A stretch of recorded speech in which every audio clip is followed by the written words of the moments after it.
Container ज्याची side L आहे आणि त्याच्यामध्ये बरेच मॉलिक्यूल आहेत, पण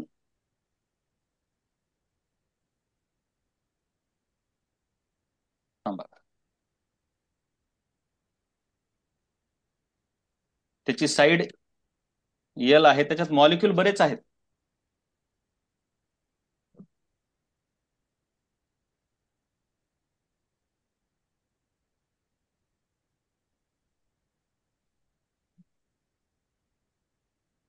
अरे,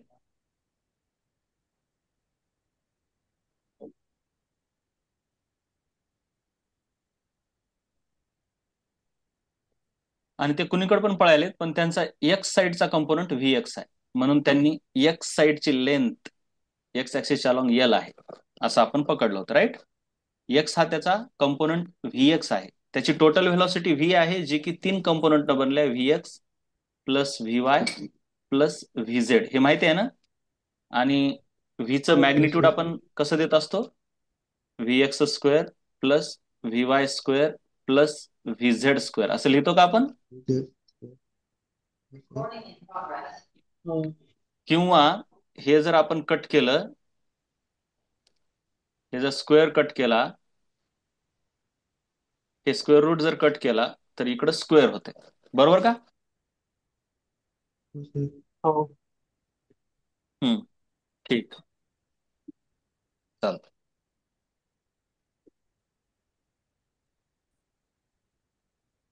हम्म. तर बघा,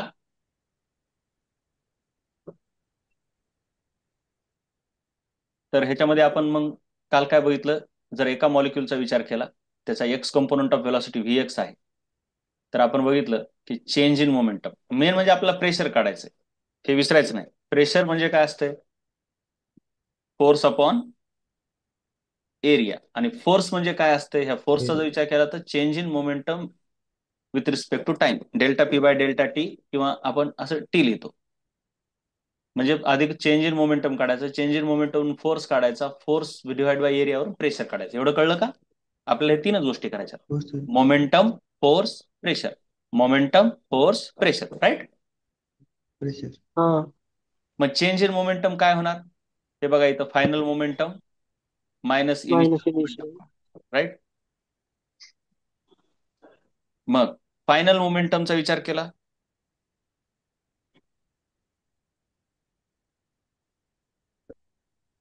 बघा, जर तुम्ही फायनल मोमेंटमचा विचार केला, हे जर भिंत आहे, मॉलिक्यूल समजा एक असा यायलाय, तर त्याचं initial momentum M V X आहे, आणि कोलाइड होऊन वापस गेला की मायनस एम व्ही एक्स होईल, उलट्या डायरेक्शन मध्ये गेल्यामुळे, बरोबर का रे बाळा. हो सर. 12 मग हे झालं तुमचं फायनल मोमेंटम, हे झालं तुमचं इनिशियल मोमेंटम. आणि आपण न्यूटन्स लॉज ऑफ मोशन मध्ये बघितलं, मग अशा केसमध्ये चेंज इन मोमेंटम येते 2 mv x, बरोबर का रे बाळा. हा बरोबर. त्याच्यानंतर दुसरं काय काढलं आपण, टाइम पाहिजे, विसरू नका आपल्याला कसं जायचंय, मोमेंटम, फोर्स, टाइम. प्रेशर. मोमेंटमला टाइमनं भागलं की फोर्स, आणि मग हे प्रेशर येते, फोर्सला एरियानं भागलं की प्रेशर येते, राईट. हो. मग मोमेंटम काढला, आता आपण टाइम काढायला. टाइम, टाइम म्हणजे कसं, दोन कोलिजन मध्ये टाइम किती आहे. इथं मॉलिक्यूल धडकला, इकडं निघाला, इथून पुन्हा एकदा वापस आला, तर त्याला टाइम किती लागणार. तर टाइमचा तर फॉर्म्युला काय आहे, distance upon velocity, distance by. हा. Distance by velocity. तर त्याला डिस्टन्स किती ट्रॅव्हल करावं लागला, इकडे येताना एल, इकडे येताना एल, म्हणजे डिस्टन्स किती झाला, 2l, बरोबर का. 12. आणि व्हेलॉसिटी किती आहे, व्ही एक्स, एक्स डायरेक्शन मधली व्हेलॉसिटी व्ही एक्स आहे. म्हणून time between two successive collisions with the same wall is 2l upon V X, clear का. हो. So force exerted by molecule, force म्हणजे काय, force is given by Newton second law, change in momentum upon time. Change in momentum एवढं आलं, time एवढं आलं होतं, बरोबर का रे बाळा. हा हो सर. आणि मग हे व्ही एक्स वर जाते, आणि हे चेंज इन मोमेंटम एवढं आलं फायनल, राईट. आपण काय काय करत चाललो ते इथे एकदा लिहितो, मोठं आहे. हा, तिला चेअर घेऊन बसवतो.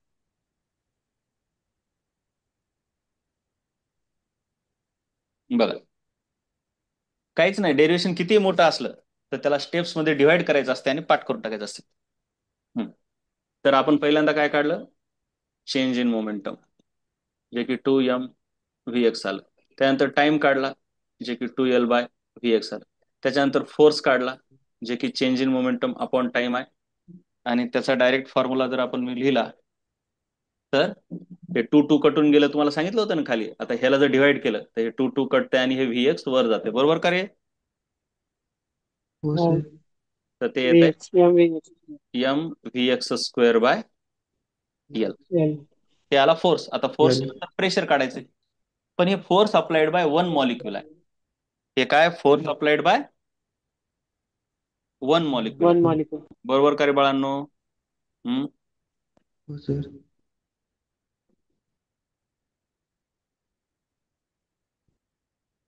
तर बघा, एफ इज इक्वल टू एवढं आलं. आता आपल्याला काय करायचं, टोटल फोर्स. तर पुढे काय दिले त्यांनी बघा, हे एका मॉलिक्यूलचा फोर्स आहे.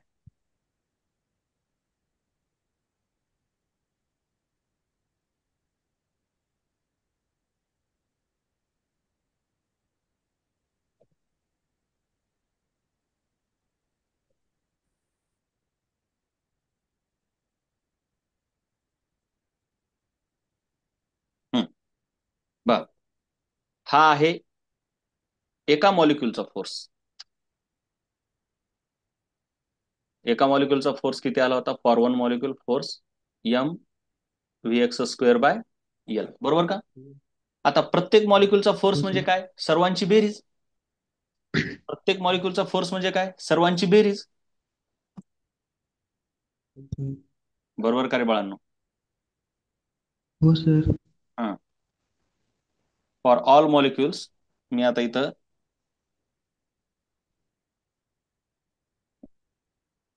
मग सर्वांची बेरीज म्हणजे काय, total force is equal to F X of one molecule plus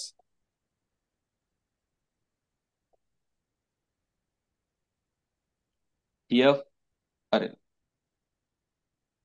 हम्म, F X of second molecule plus and so on plus, हा, एफ कोणाचं, आता कोणत्या मॉलिक्यूलचं, लास्ट मॉलिक्यूल, एन मॉलिक्यूल. मग प्रत्येकाचं जर टाकायचं झालं तर काय येणार, v1 v2 असं येणार. m/l, बघा हे फॉर्म्युला आहे, mvx1² बाय एल, बरोबर. हा.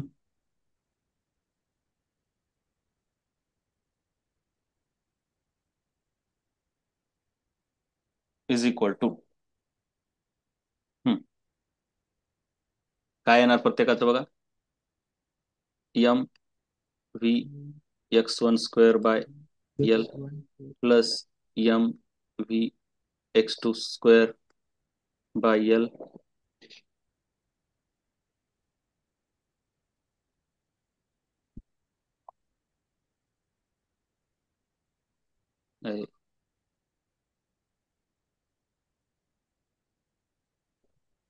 नंतर करू आपण त्याला, plus and so on plus mvxn² है ना इथं. तर ते तसं ते येणं झालंय, वेगळं व्हायलंय, म्हणून आपण ह्याला नंतर ²/एल. बघा बरं, असंच आहे का, फक्त इथं आपल्याला काय ऍड करावं लागेल, x1.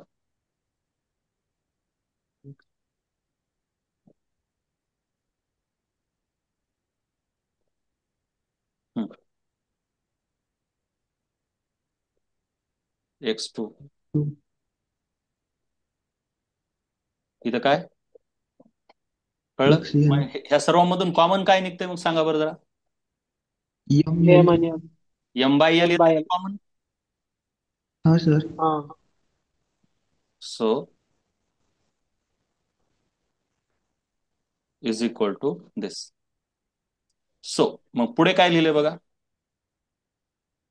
सर ते वन कॅन्सल करा. कुठलं वन कॅन्सल करा. हे इथं आलं ना. वर वर. वर कुठं, हा हा हा, हे इथं पण जरा चूक झाल्या. 1x असं पाहिजे होतं, ते पुढं मागं झालं. ठीक आहे, 1 अगोदर. हं.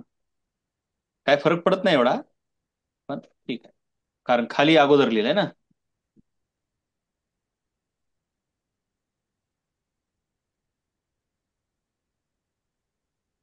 चला. हं.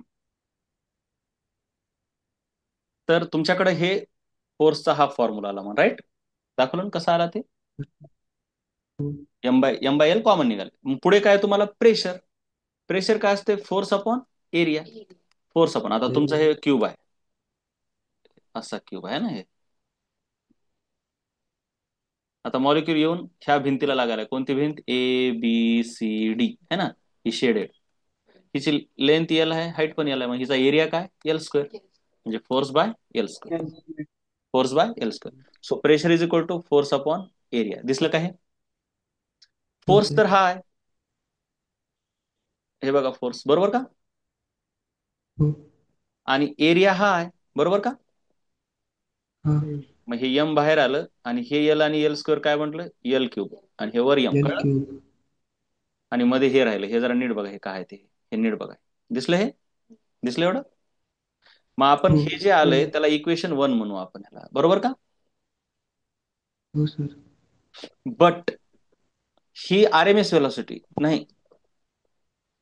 RMS म्हणण्यापेक्षा मीन स्क्वेअर व्हेलॉसिटी आहे. काय आहे, मीन स्क्वेअर, आठवतंय का. मीन स्क्वेअर म्हणजे काय, स्क्वेअरचा मीन. स्क्वेअरचा मीन, बघा बरं, प्रत्येकाचा स्क्वेअर आणि त्याचं मीन. हो सर. असंच का रे. हो सर. आणि रूट मीन स्क्वेअर म्हणजे फक्त ह्याचा रूट घ्यायचा असतो, ही रूट. बनते रूट मीन स्क्वेअर. म्हणजे ही जी आहे ती काहीच नसून रूट मीन स्क्वेअरचा स्क्वेअर आहे, बरोबर का. तेच आहे रे बाळांनो. हे बघा, VR म्हणजे काय, RMS व्हेलॉसिटी. रूट मीन स्क्वेअर, VR म्हणजे काय, रूट मीन म्हणजे VRMS पण म्हणतो आपण हिला. रूट मीन स्क्वेअर म्हणजे, रूट मीन स्क्वेअर म्हणजे स्क्वेअरच्या मीनचा रूट, स्क्वेअरच्या मीनचा रूट, स्क्वेअरच्या मीनचा रूट. कळाले का हे. हो सर. स्क्वेअर च्या मीन, मीन म्हणजे 12 आहे का नाही, चा रूट. तुम्ही म्हणसाल हे आणि हे कटते, तसं कटत नसते हा, असंच राहते. स्क्वेअरच्या मीनचा रूट. मग तेच जर हे स्क्वेअर रूट इकडं आणला तर काय होते, VRMS चा स्क्वेअर इज इक्वल टू हे असं. कळायले का. मग हो हे सर. मीन स्क्वेअरच आहे ना, बरोबर का. VRMS चा स्क्वेअर म्हणजेच मीन स्क्वेअर. VRMS चा स्क्वेअर, VRMS हे इथं रूट आहे ना, मग ह्याचा स्क्वेअर करणं म्हणजे हे स्क्वेअर आणि हे रूट निघून गेला, मग मीन स्क्वेअर राहिलं, बरोबर का. कळलं का रे. हो सर.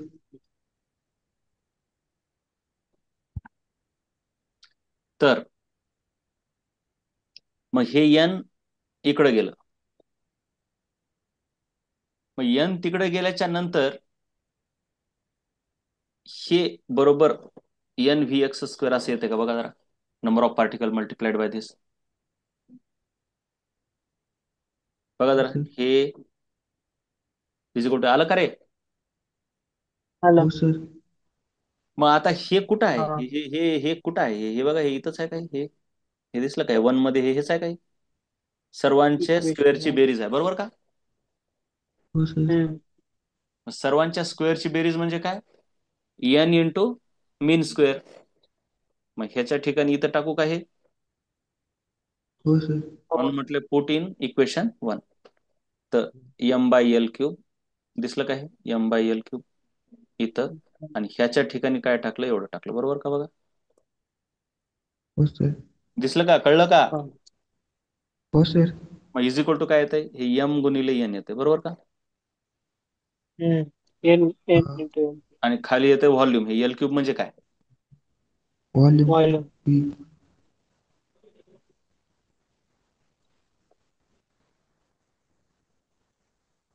हे छोटं व्ही नाही, V.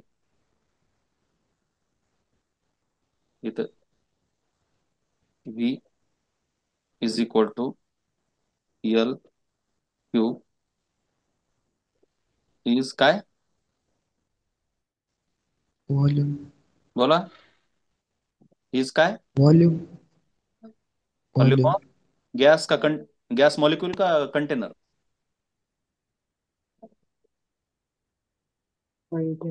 कंटेनर.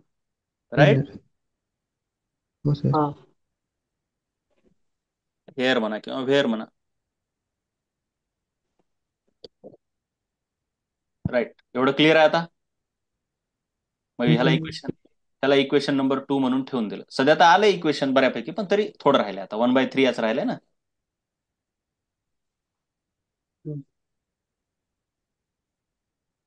आपण प्रेशर काढलं बघा. मग आता मी एकदा लिहितो, नाही तर फोर्स आला, मग त्याच्यावर आपलं प्रेशर काय आलं? Pressure is equal to force upon area. त्याला थोडं एरिया. रिअरेंज वगैरे केल्याच्या नंतर आपल्याकडे काय आलं? M N X N square. V X upon square bar V X upon volume. Upon V बरोबर का? कारण हे एरिया हो सर असल्यामुळं आणि इथं लेंथ असल्यामुळे लेंथला एरियानं गुणलं की ते व्हॉल्यूम झाले, बरोबर का? आपलं मेन महत्वाचं पुढचं हो इक्वेशन हे आलं, हे प्रेशर ऑन एक्स वर. ठीक आहे. आता फक्त आपल्याला 1/3 आणायचं. हे व्हॉल्यूम आहे, ही व्हेलॉसिटी, हे कटत नाहीत बरं का. खालचं व्हॉल्यूम आहे आणि वरची व्हेलॉसिटी आहे, बरं, ही व्हेलॉसिटी आहे. हो. हम्म. त्याच्यानंतर आता पुढे काय? 1/3 कसं आणायचं? हे फक्त एक्स कंपोनंट घेतला होता ना. पण आपल्याला काय माहिती आहे की व्हेलॉसिटी हे एक वेक्टर आहे. मग हे असं लिहिता येतं बघा जरा. इथं दिलं होतं मी, कोणतीही व्हेलॉसिटी म्हणजे काय, तिचं x component plus y component plus Z component आहे ना. असं असते का? आणि हिचं मॅग्निट्यूड जर लिहिलं तर काय येते मग? V X square plus V Y square plus V Z square. आणि मग ह्यांचा स्क्वेअर घेतला तर V square is equal to V X square plus V Y square plus V Z square. म्हणजे सर्वांचं ऍव्हरेज काढलं तर ऍव्हरेज व्हेलॉसिटीचा स्क्वेअर म्हणजे तिच्या एक्स कंपोनंटच्या ऍव्हरेजचा स्क्वेअर. त्यांनी असं येतं हे, म्हणजे ऍव्हरेजच्या फॉर्म मध्ये लिहिले. कळलं काय? हो. ठीक आहे. हे कसं लिहिलं कळलं? तेच लिहिलं इथं.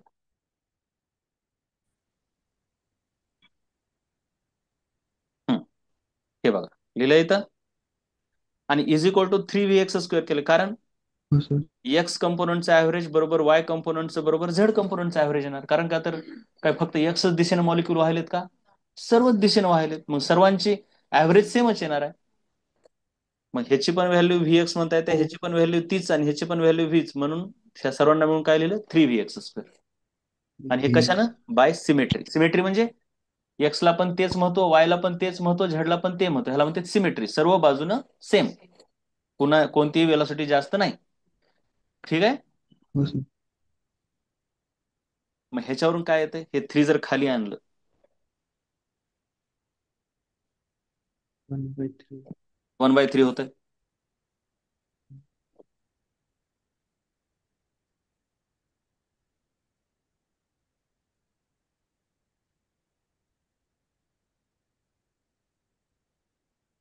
मग पुढचं महत्वाचं इक्वेशन आपल्याला काय लक्षात ठेवायचं असते?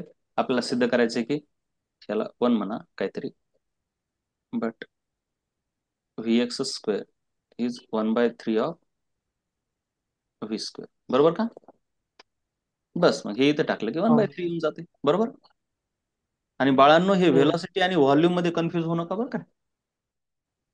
बरोबर आहे. नाही हे पुट इन 1. क्लिअर. मग ह्याला जर टाकलं तर काय? क्लिअर. बघा, हे vx² इज इक्वल टू हे आलं का? हो राईट. सर. मग ह्या vx च्या ठिकाणी आपण आता हे टाकतो. मग हे काय झालं 1/3 mn हे असं आलं बरोबर का? हम्म. हो सर. px बरोबर म्हणजे प्रेशर आलं. मग 1/3 आता हे mn म्हणजे टोटल मास झालं. माहिती आहे का mn म्हणजे टोटल मास असते. मग मास अपॉन व्हॉल्यूम काय येते? मास अपॉन व्हॉल्यूम काय येते? डेन्सिटी. डेन्सिटी. मग ह्याच्या ठिकाणी डेन्सिटी ठेवलं. मग आलं का 1/3 V R M S square. त्याला असं लिहिता येते 1/3 rho V R M S square किंवा 1/3 rho C R M S square. त्या व्हेलॉसिटीला कधी कधी सी पण म्हणतात. आणि एक्स डायरेक्शन मध्ये जे प्रेशर आहे तेच वाय डायरेक्शन मध्ये तेच झेड डायरेक्शन मध्ये आहे त्यालाच आपण टोटल प्रेशर म्हणतो. म्हणजे तुम्ही एक्स काढा, एक्स काढलं म्हणजेच तुम्ही प्रेशर काढलं. By symmetry pressure is same in all direction. हे सिमेट्री शब्द लिहायचं बरं का, इथं एक लिहायचं आहे आणि इथं एक लिहायचं, राईट? ए कळलं का रे बाळा? हो सर. तर मग ह्याला हो पुट सर. केल्यावर डायरेक्ट काय आलं? प्रेशर इज इक्वल टूच लिहू शकता तुम्ही direct. Pressure in X direction is same as pressure in Y direction is same as pressure is equal to 1/3 mn by V into V square. किंवा ह्यालाच काय लिहू शकता तुम्ही 1/3. ह्याला काय लिहायचं? हो. डेन्सिटी. हो. झालं प्रूफ. टप्पे महत्वाचे किती आहेत? 1 2 3 4 5 6. फक्त मध्ये थोडी इंग्लिशचे वाक्य वापरायचे. 4 मार्काचा आहे, परंतु आपण जेव्हा स्टेप्स लिहितो ना त्यावेळेस एवढं अवघड जात नाही. कळलं का? स्टेप्स एकदा काय करा सर्वांनी, ह्या स्टेप्स तेवढ्या लिहा एका खाली एक. मनानं लिहिता येतात का बघा. हे नाही गेलं तर इकडं बघा.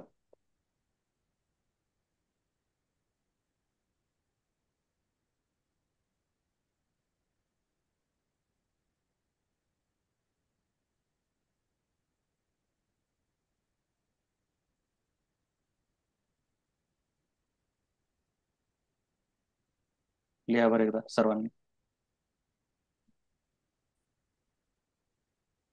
आणि ऑफकोर्स इथं हे delta P in X direction आहे, चेंज इन. आणि हे लक्षात घ्या, हे मोमेंटम आहे आणि हे प्रेशरचं पी आहे. कन्फ्युज होऊ नका. 2p मध्ये आणि 2v मध्ये कन्फ्युज होऊ नका. हे एक्स लिहायचं राहिलं होतं इथं, फक्त एक्स डायरेक्शनचं आधी काढलंय आपण.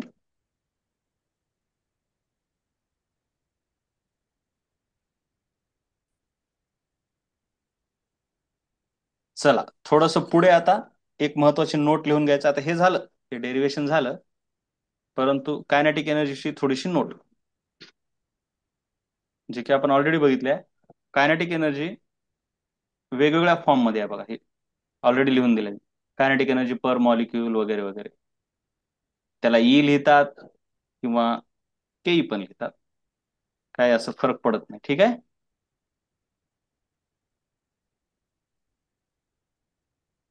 बघा जरा फॉर्म्युले बघा सर्वच. कायनेटिक एनर्जी पर मॉलिक्यूल, कायनेटिक एनर्जी पर मोल.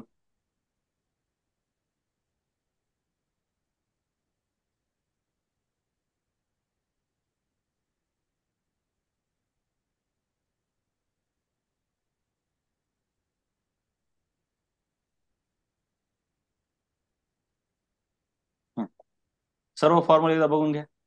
झालेत ऑलरेडी आपले. हा कायनेटिक एनर्जीचे बेसिक फॉर्म्युला तर हाफ एम व्ही स्क्वेअर आहेच. बेसिक फॉर्म्युला ते पण लिहू का?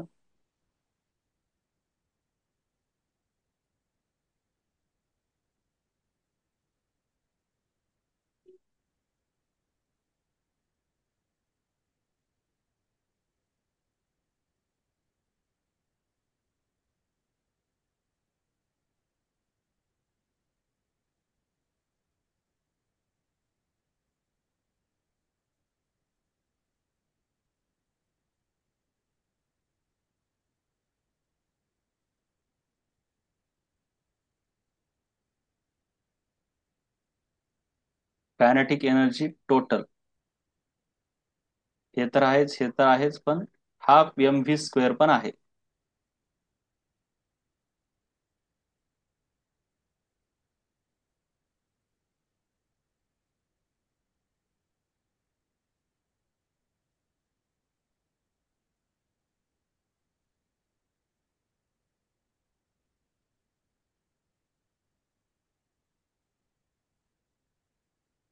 किंवा व्ही आर एम एसचा स्क्वेअर, आपण ह्याला व्ही आर एम एसचा स्क्वेअर पण म्हणतो ना, विसरू नका हे बाळांनो. हो सर. राईट. टोटल कायनेटिक एनर्जीचा हे फॉर्म्युला विसरू नका. बरं, चला आता ह्याच्यावर आधारित काय क्वेश्चन येतात बघा. काय म्हणते बघा. Assuming expression for pressure P, prove that kinetic energy per unit volume is this. Kinetic energy कशी काढायची आता? Per unit volume. म्हणजे total kinetic energy divided by काय काढायचं रे बाळांनो, सांगा बरं. Kinetic energy per volume. Kinetic energy divided by volume काढायचं. मग काय म्हणते पहिल्यांदा, हा. फ्रॉम कायनेटिक थेरी आपल्याकडे काय, P is equal to 1/3 rho square. रोच्या ठिकाणी काय ठेवलं मग? 3 हो गया. m/v. एम बाय रोच्या वी. ठिकाणी एम बाय व्ही ठेवलं, पटायले का? हो हो. सर. फॉर्म्युलाच आहे. मग आता आपल्याला काही करून काय करायचंय की कायनेटिक एनर्जी आणायची आहे. मग मग आता हे व्ही ला इकडे आणलं बघा.